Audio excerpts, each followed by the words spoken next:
Agencies of education, agencies of education third part है। शिक्षा के संस्थाएं तीसरा हिस्सा है। From home stems the attitudes and behaviours habits that set the pattern for social development and adjustment. इसका मतलब ये होता है घर से ही व्यक्ति की सोच, व्यवहार, आदत जन्म लेते हैं। घर से ही। घर अनौपचारिक संस्था है शिक्षा की, अनौपचारिक है, इनफॉर्मल एजेंसी है एजुकेशन की, घर होम। तो घर से ही व्यक्ति की सोच, व्यवहार, आदत जन्म लेते हैं।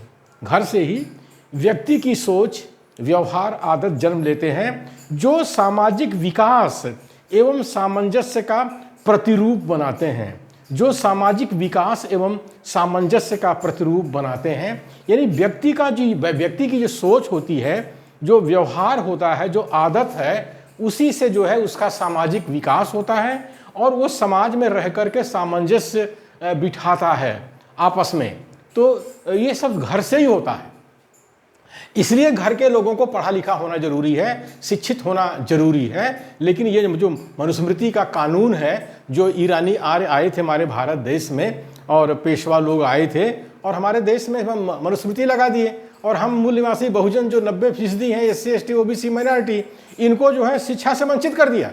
जब शिक्षा से वंचित कर दिया तो घर का जो माहौल है, जो वातावरण है, वो अशिक्षित हो गया।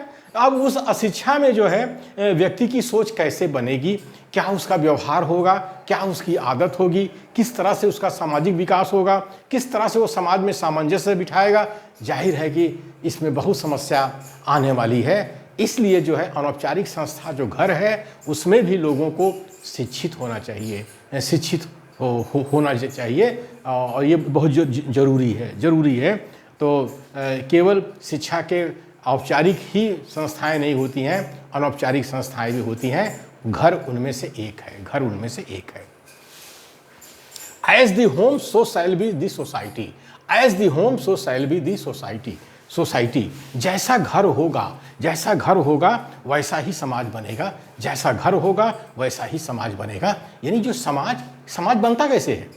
समाज व्यक्ति और परिवार से बनता है। व्यक्ति से परिवार बनता है और व्यक्ति परिवार मिलकर के समाज बनाते हैं और व्यक्ति परिवार जो है उससे घर बनता है। तो अगर घर में सब लोग पढ़े लिखे हैं तो समाज भी हमारा पढ़ा लिखा बनेगा। तो यही कहा गया है जैसा घर होगा वैसा ही समाज बनेगा। तो शिक्षा कितनी ज़रूरी है, कितना ज़रूरी है। लेकिन ये हमारे भारत देश में जो शैतान बैठे हुए हैं ईरान से आए हुए, वो मनुस्मृति का कानून लगा रहे हैं और हम मूल निवासियों को शिक्षा से वंचित कर रहे हैं। और हम मूल निवासी शिक्षा से वंचित हो जाएंगे तो हम जानवर के स्तर पे आ जाएंगे, जानवर के स्तर पे आ जाएंगे।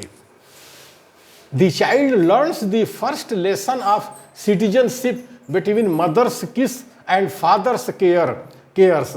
मिज्जिनी कहते हैं, मिज्जिनी साहब कह रहे हैं बच्चा नागरिकता का पहला पाठ। समाज में जो नागरिकता होती है, बच्चा नागरिकता का पहला पाठ माँ के चुंबन से एवं पिता की देखभाल से सीखता है, पिता की देखभाल से सीखता है। तो किसी भी समाज में अच्छे नागरिक कैसे बनते हैं? अगर माँ पढ़ी लिखी है, बाप पढ़ा लिखा है, पिता पढ़ा लिखा है, तब जाकर के वो बच्चे का विकास होगा, बच्चा एक अच्छा नागरिक बनेगा। अगर माँ पढ़ी लिखी नहीं है, पिता पढ़ा लिखा नहीं है, तो कैसा नागरिक बनेगा? लेकिन हमारे देश के जो शैतान नस्ल के लोग हैं, जो मनुस्मृति का कानून हमारे भारत देश में लगा रहे हैं, हमारे भारतीय संविधान की हत्या कर रहे हैं, वो नहीं चाहते कि समाज में पढ़ी लिखी माँ हो, पढ़े लिखे बाप हो, वो नहीं चाहते हैं।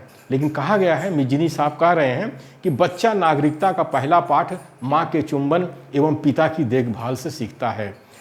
बच्चा नागरिकता का पहला पाठ माँ के चुंबन एवं पिता की देखभाल से सीखता है। Sociologists define personality as the role which a person plays in his social group. Sociologists define personality as the role as the role which a person plays in his social group. समाजशास्त्री व्यक्तित्व को परिभाषित करते हैं। समाजशास्त्री जो हैं, sociologist जो हैं, व्यक्तित्व को, पर्सनालिटी को परिभाषित करते हैं। व्यक्ति की वो भूमिका जो वह अपने सामाजिक समूह में निभाता है, उसी को व्यक्तित्व कहते हैं, पर्सनालिटी कहते हैं। यानी व्यक्ति जो है जिस समाज में रहता है, जिस सामाजिक समूह में रहता है, उसमें जिस भूमिका को वो निभाता है, रोल को निभाता है, उससे उसका व्यक्तित्व बनता है। ये जो है समाजशास्त्री इसको ऐसा कर रहे हैं, परिभाषित कर रहे हैं। अब जो मनोवैज्ञानिक हैं, साइकोलॉजिस्ट हैं, वो जो है व्यक्तित्व की जो परिभाषा देते हैं, तो व्यक्ति की परिभाषा जो है पैदाइश और परवरिश से बनती है। यानी व्यक्ति एक पैदाइश से अपना व्यक्तित्व लेके आता है, शरीर लेकर के आता है, और उसके बाद जैसी उसकी परवरिश होती है और वो अपने समाज में जैसे सामंजस्य बनाता है, वो उसका व्यक्तित्व है। तो शिक्षा का कितना महत्व है व्यक्तित्व के निखारने में। अगर शिक्षा नहीं मिलेगी तो व्यक्ति का व्यक्तित्व कैसे बनेगा। और हमारे बाबा साहब तो कहते हैं कि जाकर के अपनी दीवारों पर लिख दो कि तुम्हें इस देश की शासन करने वाली जमात बनना है। अरे जब लोग पढ़ेंगे लिखेंगे नहीं, उनका व्यक्तित्व नहीं बनेगा, तो वो शासन करने वाली जमात कैसे बनेंगे। इसीलिए बाबा साहब ने कहा शिक्षित बनो। सबसे पहले बाबा साहब ने कहा, फुले साहब ने कहा, पेरियार साहब ने कहा, हमारे संत गाडगे साहब ने कहा, और हमारे पेरियार साहब साहू महाराजा ने कहा शिक्षित बनो। तो शिक्षित बनो का इतना महत्व है मनुष्य के जीवन में।